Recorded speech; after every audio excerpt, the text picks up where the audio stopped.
ಎಲ್ಲ ವಿದ್ಯಾರ್ಥಿಗಳನ್ನು ಅಂತರ್ಜಾಲ ಕಲಿಕೆಗೆ ಆತ್ಮೀಯವಾಗಿ ಸ್ವಾಗತಿಸುತ್ತಾ, ಆತ್ಮೀಯ ವಿದ್ಯಾರ್ಥಿಗಳೇ, ಇವತ್ತಿನ ಅವಧಿಯಲ್ಲಿ ನಾವು ಕನ್ನಡ ವ್ಯಾಕರಣದಲ್ಲಿ ಬರುವ ಎರಡು ಪ್ರಮುಖ ಅಂಶಗಳು, ನಾಣ್ಣುಡಿ ಅಥವಾ ಗಾದೆ ಮಾತುಗಳು, ಇನ್ನೊಂದು ಗ್ರಾಮ್ಯ ಗ್ರಾಂಥಿಕ ರೂಪಗಳು, ಇವುಗಳ ಬಗ್ಗೆ ಅಧ್ಯಯನ ಮಾಡೋಣ.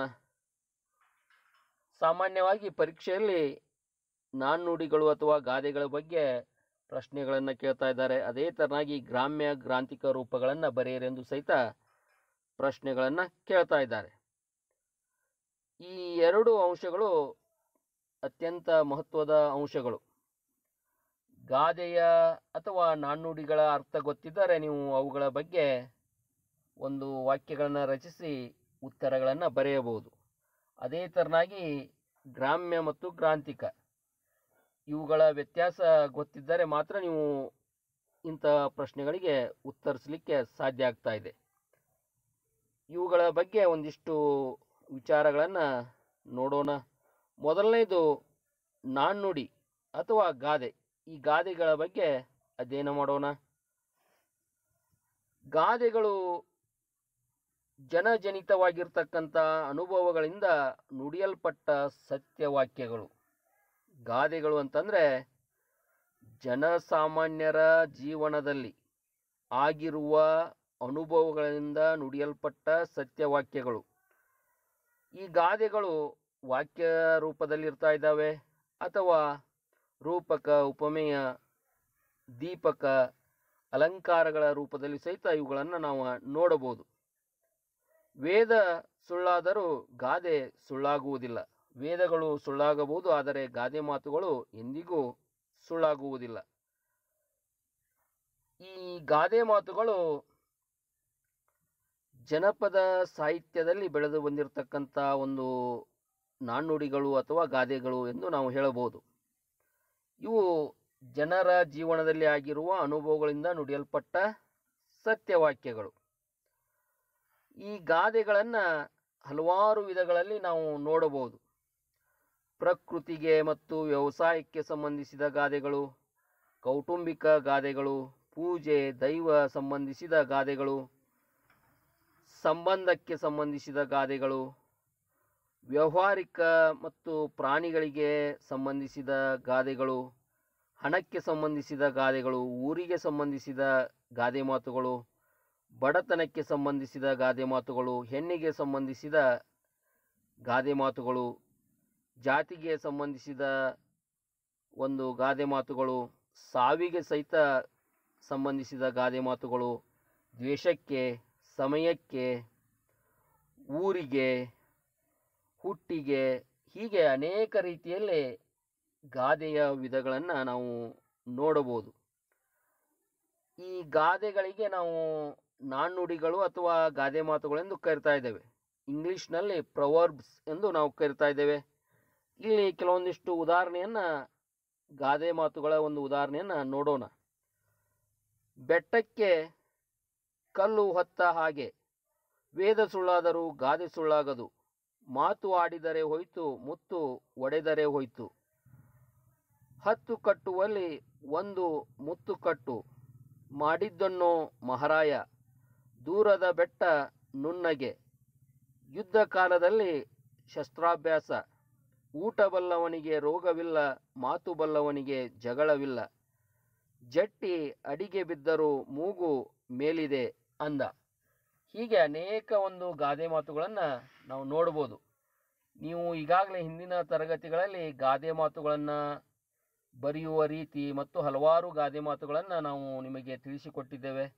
ಅವುಗಳ ಜೊತೆಗೆ ಹೊಸ ಹೊಸ ಗಾದೆ ಮಾತುಗಳನ್ನು ನೀವು ಅಧ್ಯಯನ ಮಾಡುತ್ತಾ ಅವುಗಳ ಅರ್ಥವನ್ನು ತಿಳಿಯುತ್ತಾ ಹೋದರೆ ನಿಮಗೆ ಪರೀಕ್ಷೆಯಲ್ಲಿ ಯಾವುದೇ ಒಂದು ಗಾದೆ ಮಾತನ್ನು ಬರೀಲಿಕ್ಕೆ ಕೊಟ್ಟರೆ ಅವುಗಳ ಬಗ್ಗೆ ಬರಲಿಕ್ಕೆ ಸುಲಭ ಆಗ್ತಾ ಇದೆ. ಹೀಗಾಗಿ ಗಾದೆ ಮಾತುಗಳನ್ನು ನಾವು ಯಾವ ಥರನಾಗಿ ನೆನಪು ಇಟ್ಕೋಬೇಕಂತಂದರೆ, ಓದುವುದರಿಂದ ಇವುಗಳು ಹೆಚ್ಚು ನಮಗೆ ಇವುಗಳ ಬಗ್ಗೆ ತಿಳಿಯುತ್ತಾ ಹೋಗ್ತಾ ಇದೆ. ಗಾದೆಗಳು, ಸಾವಿರಾರು ಗಾದೆಗಳನ್ನು ನಾವು ನೋಡಬಹುದು ಕನ್ನಡ ಜನಪದ ಸಾಹಿತ್ಯದಲ್ಲಿ. ಹೀಗಾಗಿ ಅವುಗಳನ್ನು ಓದುತ್ತಾ ಹೋದಂತೆ ನಮಗೆ ಅವುಗಳ ಅರ್ಥ ನಮಗೆ ತಿಳಿತಾ ಇದೆ ಮತ್ತು ಪರೀಕ್ಷೆಯಲ್ಲಿ ನಾವು ಸುಲಭವಾಗಿ ಅವುಗಳ ಬಗ್ಗೆ ಬರೆಯಬಹುದು. ಈ ಗಾದೆ ಮಾತುಗಳಿಗೆ ನಾಣ್ಣುಡಿಗಳು ಎಂದು ಸಹಿತ ಕರೀತಾ ಇದ್ದಾರೆ. ಇಲ್ಲಿ ನೀವು ಇವುಗಳ ಒಂದು ವ್ಯತ್ಯಾಸ ಸರಿಯಾಗಿ ನೆನಪಿನಲ್ಲಿ ಇಟ್ಕೊಳ್ಬೇಕು. ಗಾದೆ ಮಾತು ಅಂದರೂ ಸಹಿತ ಒಂದೇ ಮತ್ತು ನಾಣ್ಣುಡಿ ಅಂದರೂ ಒಂದೇ. ಪರೀಕ್ಷೆಗಳಲ್ಲಿ ಕೆಲವೊಮ್ಮೆ ನಾಣ್ಣುಡಿ ಎಂದು ಕೇಳಬಹುದು, ಕೆಲವೊಮ್ಮೆ ಗಾದೆ ಮಾತುಗಳೆಂದು ಕೇಳಬಹುದು. ಇನ್ನು ಎರಡನೇ ಒಂದು ಅಂಶ ಗ್ರಾಮ್ಯ ಮತ್ತು ಗ್ರಾಂಥಿಕ ರೂಪ. ಗ್ರಾಮ್ಯ ಮತ್ತು ಗ್ರಾಂಥಿಕ ರೂಪ ಅಂತಂದರೆ ಕನ್ನಡ ಭಾಷೆ ಪ್ರದೇಶದಿಂದ ಪ್ರದೇಶಕ್ಕೆ, ಪ್ರಾಂತ್ಯದಿಂದ ಪ್ರಾಂತ್ಯಕ್ಕೆ ಕನ್ನಡ ಭಾಷೆ ನಾನಾ ರೀತಿಯಲ್ಲಿ ಬದಲಾವಣೆಯನ್ನು ಹೊಂದಿದೆ. ಇವತ್ತು ಕರ್ನಾಟಕದಲ್ಲಿ ಪ್ರದೇಶದಿಂದ ಪ್ರದೇಶಕ್ಕೆ ನಮ್ಮ ಭಾಷೆ ಬದಲಾವಣೆ ಆಗ್ತಾ ಇದೆ. ಭಾಷೆ ಬದಲಾವಣೆ ಆದಂತೆ ಅದರ ಅರ್ಥ ಸಹಿತ ಬದಲಾಗ್ತಾ ಇದೆ. ಹೀಗಾಗಿ ಗ್ರಾಮೀಣ ಅಂತಂದರೆ ನಾವು ಆಡು ಭಾಷೆಯಲ್ಲಿ ನುಡಿಯೋದು, ಅಂತಹ ಪದಗಳು ಗ್ರಾಮ್ಯ ಭಾಷೆಗಳು. ಇನ್ನು ಗ್ರಾಂಥಿಕ ಅಂತಂದರೆ ಸುಧಾರಿಸಿದ ಮತ್ತು ಪುಸ್ತಕೀಯ ಭಾಷೆ ಎಂದು ನಾವು ಹೇಳಬಹುದು. ನಾವು ಆಡು ಭಾಷೆಯಲ್ಲಿ ಮಾತನಾಡುವ ಪದಗಳು ಮತ್ತು ಗ್ರಾಂಥಿಕ ರೂಪದಲ್ಲಿರುವ ಪದಗಳು, ಇವುಗಳ ಬಗ್ಗೆ ನಾವು ಸರಿಯಾಗಿ ತಿಳಿದುಕೊಳ್ಬೇಕು. ಪರೀಕ್ಷೆಯಲ್ಲಿ ಒಂದು ಪದವನ್ನು ಕೊಟ್ಟು ಇದರ ಗ್ರಾಂಥಿಕ ರೂಪ ಬರೆಯಿರಿ ಅಥವಾ ಇದರ ಗ್ರಾಮ್ಯ ರೂಪ ಬರೆಯಿರಿ ಎಂದು ಪ್ರಶ್ನೆಗಳನ್ನು ಕೇಳಬಹುದು. ಇಲ್ಲಿ ಕೆಲವೊಂದಿಷ್ಟು ಉದಾಹರಣೆಗಳನ್ನು ನೋಡೋಣ. ಬನ್ನಿ, ಇದು ಗ್ರಾಂಥಿಕ ರೂಪ. ಬನ್ನಿ ಎಂಬುದು ಗ್ರಾಂಥಿಕ ರೂಪ. ಬರ್ರಿ ಅನ್ನೋದು ಗ್ರಾಮ್ಯ ರೂಪ. ಇದ್ದಾರೆ ಗ್ರಾಂಥಿಕ ರೂಪ. ಅದಾರ ಎಂಬುದು ಗ್ರಾಮ್ಯ ರೂಪ.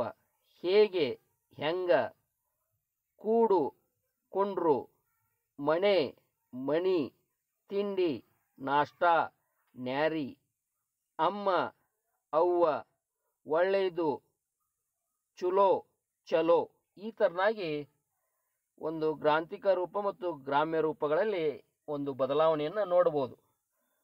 ಗ್ರಾಮ್ಯ ರೂಪಗಳು ಅಂತಂದರೆ ನಾವು ಆಡು ಭಾಷೆಯಲ್ಲಿ ಮಾತನಾಡುವ ಪದಗಳು.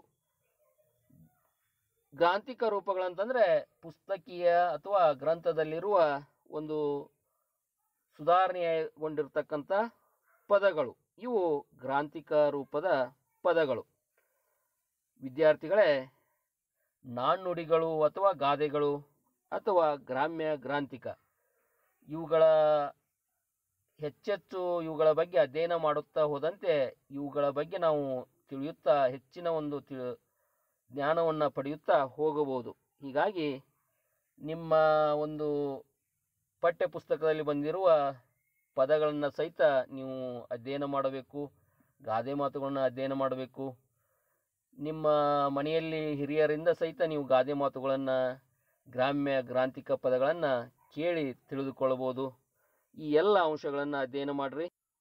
ಆತ್ಮೀಯರೇ, ಕನ್ನಡ ನಾಡು ನುಡಿ ಹಾಗೂ 6ರಿಂದ 10ನೇ ತರಗತಿಯವರೆಗಿನ ಕನ್ನಡ ಭಾಷೆಗೆ ಸಂಬಂಧಿಸಿದ ಗದ್ಯ ಪದ್ಯಗಳ ಸಾರಾಂಶ, ಪ್ರಶ್ನೋತ್ತರಗಳು ಹಾಗೂ ವ್ಯಾಕರಣಕ್ಕೆ ಸಂಬಂಧಿಸಿದ ಮಾಹಿತಿ ನಿಮಗೆ ಬೇಕಾಗಿದ್ದರೆ CKT ಕನ್ನಡ ಟ್ಯುಟೋರಿಯಲ್ ಯೂಟ್ಯೂಬ್ ಚಾನಲ್ನಲ್ಲಿ ಸಾಕಷ್ಟು ಮಾಹಿತಿ ಲಭ್ಯವಿದ್ದು ಆ ಚಾನಲನ್ನು ಸಬ್ಸ್ಕ್ರೈಬ್ ಮಾಡಿ. ಅದರ ಲಿಂಕನ್ನು ಡಿಸ್ಕ್ರಿಪ್ಷನ್ ಬಾಕ್ಸ್ನಲ್ಲಿ ಕೊಡಲಾಗಿದೆ. ಹೋಗಿ ಚೆಕ್ ಮಾಡಿ, ಸಬ್ಸ್ಕ್ರೈಬ್ ಮಾಡಿ. ಎಲ್ಲರಿಗೂ ಧನ್ಯವಾದಗಳು.